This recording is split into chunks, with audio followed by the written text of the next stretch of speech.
Apple or Microsoft, iOS അതായത് iPhone or Android, Mercedes or BMW, Flipkart or Amazon. ഇതുപോലെ പല പല കമ്പനികളിൽ പല പല ബ്രാൻഡിൽ രണ്ടിൽ ഒന്നാണ് നമ്മുടെ ചോയ്സ്. യൂഷ്വലി KFC അല്ലെങ്കിൽ മെക്ഡൊണാൾഡ്സ്. അതുപോലെ തന്നെയാണ് നമുക്കെപ്പോഴും പെപ്സിയും കൊക്കക്കോളയും തമ്മിലുള്ള ഫൈറ്റ്. ഒട്ടുമിക്ക എല്ലാ ആൾക്കാർക്കും, നമുക്കും നമ്മുടെ ഫാമിലി മെമ്പേഴ്സ്, നമ്മുടെ ഫ്രണ്ട്സിനും എല്ലാവർക്കും പെപ്സിയും കൊക്കക്കോളയും തമ്മിൽ ഒരു പ്രിഫറൻസ് മിക്കവാറും ഉണ്ടായിരിക്കും. നിങ്ങൾക്ക് പെപ്സി ആണോ ഇഷ്ടം, അത് കൊക്കക്കോളയാണോ? ടീം ബ്ലൂ ആണോ അതോ ടീം റെഡ് ആണോ? താഴെ കമൻറ്റ് ചെയ്യുക.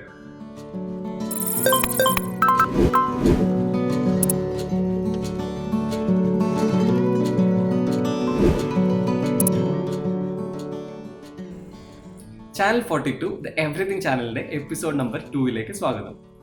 ഇന്ന് നമ്മൾ സംസാരിക്കാൻ പോകുന്നത് പെപ്സിയെയും കൊക്കക്കോളയും കുറിച്ചിട്ടാണ്. നിങ്ങൾ പണ്ട് മുതലേ കൊക്കക്കോള കുടിക്കുന്ന ഒരാളാണെങ്കിൽ പഴയ കൊക്കക്കോള വാങ്ങിക്കുമ്പോൾ കൊക്കക്കോള ക്യാനിലും കൊക്കക്കോള ബോട്ടിലും ഒക്കെ ക്ലാസിക് എന്നൊരു വാക്ക് ചിലപ്പോൾ കണ്ടു കാണും. നമ്മൾ കുടിച്ചുകൊണ്ടിരിക്കുന്ന കൊക്കക്കോളന്റെ ആക്ച്വൽ പേര് ക്ലാസിക് കോക്ക് എന്നാണ്. 2009 കൊക്കക്കോള ക്ലാസിക് എന്ന് പറഞ്ഞ വേർഡ് ഒഴിവാക്കി. ഇപ്പോൾ ഒരു കൊക്കക്കോള വാങ്ങിച്ചു കഴിഞ്ഞാൽ അതിന് മുകളിൽ ദ ഒറിജിനൽ ടേസ്റ്റ് സിൻസ് 1886 എന്നായിരിക്കും കാണുക. ഈ കൊക്കക്കോളയെ ക്ലാസിക് കോക്ക് എന്ന് വിളിക്കുന്നതിന് ഒരു വളരെ ഇൻട്രസ്റ്റിംഗ് ആയ ഒരു സ്റ്റോറി ഉണ്ട്. ആ സ്റ്റോറിയെ കുറിച്ചാണ് ഇന്നത്തെ എപ്പിസോഡ്. ഈ പെപ്സിയും കൊക്കക്കോളയും ഭയങ്കര വലിയ അന്തർദേശീയ കമ്പനീസാണ്. എങ്കിലും ഇവരുടെ വേറൊരു ഇമ്പോർട്ടൻസ് എന്ന് പറയുന്നത് ഇവർ മാർക്കറ്റിംഗ് രംഗത്ത് കൊമ്പന്മാരാണ്. രണ്ട് കമ്പനീസും ഇവരുടെ പല മാർക്കറ്റിംഗ് ക്യാമ്പയിൻസും വേൾഡ് ഫേമസ് ആണ്. നിങ്ങളൊരു മാർക്കറ്റിംഗ് സ്റ്റുഡൻ്റ് ആണെങ്കിൽ കൊക്കക്കോളയും പെപ്സിയും വർഷങ്ങളായി ചെയ്ത പല മാർക്കറ്റിംഗ് ക്യാമ്പയിൻസും കേസ് സ്റ്റഡിയായി പഠിച്ചു കാണണം. മാർക്കറ്റിംഗിൽ ഇത്ര അടിപൊളിയായ കൊക്കക്കോള കമ്പനി 1985 ഒരു വലിയ മാർക്കറ്റിംഗ് ബ്ലണ്ടർ ചെയ്തു, ഒരു മാർക്കറ്റിംഗ് അമളി. ആ ബ്ലണ്ടറിൽ നിന്നാണ് ഈ ക്ലാസിക് കോക്ക് എന്ന് പറഞ്ഞ പേര് വരുന്നത്. ആ മാർക്കറ്റിംഗ് ബ്ലണ്ടറിനെ കുറിച്ചിട്ടാണ് ഇന്ന് നമ്മൾ സംസാരിക്കാൻ പോകുന്നത്.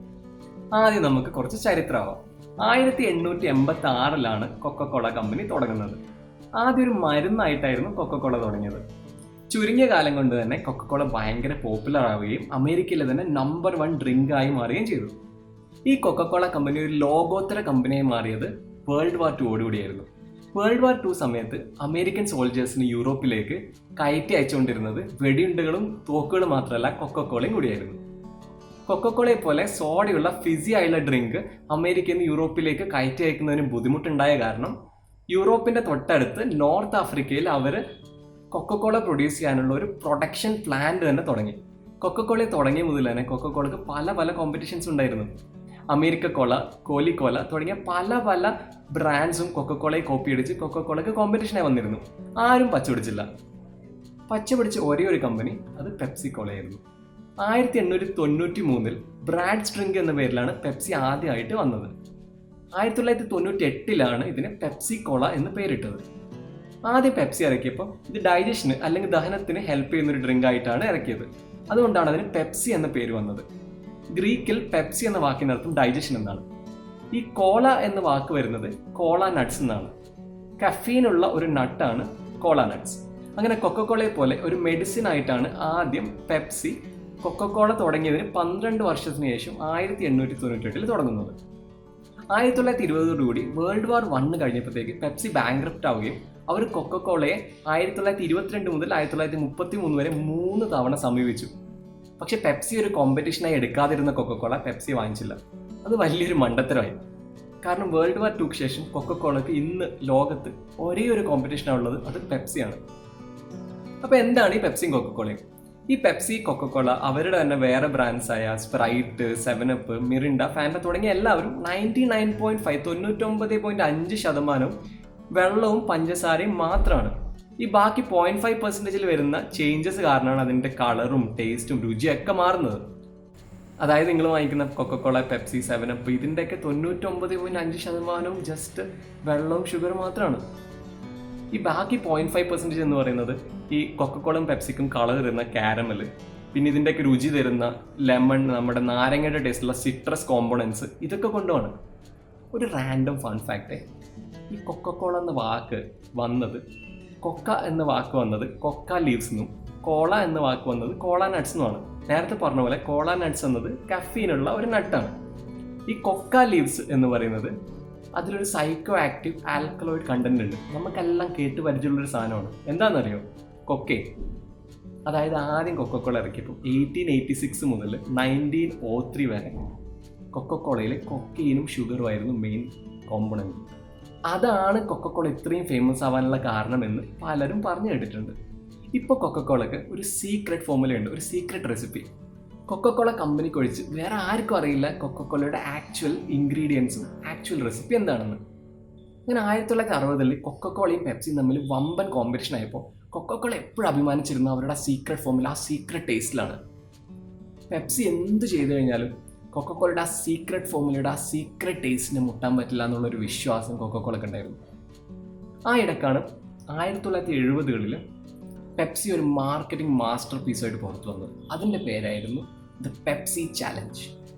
ഈ പെപ്സി ചാലഞ്ച് എന്തായെന്ന് വെച്ചാൽ, അവർ നിങ്ങളുടെ മുമ്പിൽ 2 ഗ്ലാസ് വെക്കും. എന്നിട്ട് അതിൽ ഒന്നിൽ കുറച്ച് പെപ്സിയും ഒന്നിൽ കുറച്ച് കൊക്കക്കോള ഒഴിച്ച് വെക്കും. എന്നിട്ട് അതിൻ്റെ പിന്നിൽ ഒഴിച്ച ബോട്ടിൽസ് അവർ മറിച്ച് വെക്കും.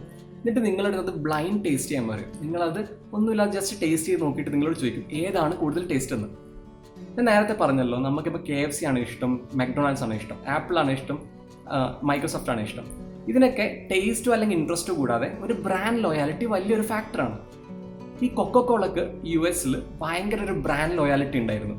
അതിനെ ബ്രേക്ക് ചെയ്യാൻ വേണ്ടിയിട്ടാണ് പെപ്സി ഈ ചാലഞ്ച് തുടങ്ങിയത്. നമ്മുടെ എല്ലാവരുടെയും മനസ്സിനുള്ളിൽ ഒരു ബ്രാൻഡിനോട് ചെറിയൊരു ഇഷ്ടക്കൂടുതലുണ്ടാവും. ആ ബ്രാൻഡ് ലോയാലിറ്റി ബ്രേക്ക് ചെയ്യാൻ വേണ്ടിയിട്ടായിരുന്നു പെപ്സി ചാലഞ്ച് തുടങ്ങിയത്. അങ്ങനെ പെപ്സി പറഞ്ഞു, പെപ്സി ചാലഞ്ച് US മൊത്തം നടത്തിയപ്പോൾ കൂടുതൽ ആൾക്കാരും പ്രിഫർ ചെയ്തത് പെപ്സിയാണെന്ന്. ഈ ക്യാമ്പയിൻ ആദ്യം നടന്നപ്പോൾ കൊക്കക്കോള വലുതായിട്ടൊന്നും മൈൻഡ് ചെയ്തില്ല ഇതിന്. പക്ഷെ 1980 പെപ്സിയുടെ സെയിൽസ് കൂടിക്കൂടി വന്നു. അപ്പോൾ കൊക്കക്കോള ചെറുതായി ഒന്ന് പേടിച്ചു. അപ്പോൾ കൊക്കക്കോള എന്ത് ചെയ്യുന്നത് വെച്ചാൽ അവരുടെ കോർപ്പറേറ്റ് ഓഫീസിൽ അവരുടെ എംപ്ലോയീസിന് എല്ലാവരെയും വിളിച്ചിരുത്തി ഒരു പെപ്സി ചാലഞ്ച് അവിടെ നടത്തി. എന്തോ ഗതികേടിന് അവരുടെ ഓഫീസിലും കൂടുതൽ ആൾക്കാർ ചൂസ് ചെയ്തത് പെപ്സി ആയിരുന്നു. അതുകൂടാതെ പെപ്സിയുടെ സെയിൽസ് കൂടിക്കൂടി വരുന്നതും കൂടി കണ്ടപ്പോൾ അവരൊരു കാര്യം തീരുമാനിച്ചു. അവരൊരു മണ്ടത്തരം ചെയ്തു. അവരുടെ കൊക്കക്കോള കുറച്ചും കൂടി പെപ്സിയുടെ ടേസ്റ്റിനോട് സാമ്യം വരുത്താനുള്ള ഒരു ശ്രമം അവർ ആരംഭിച്ചു.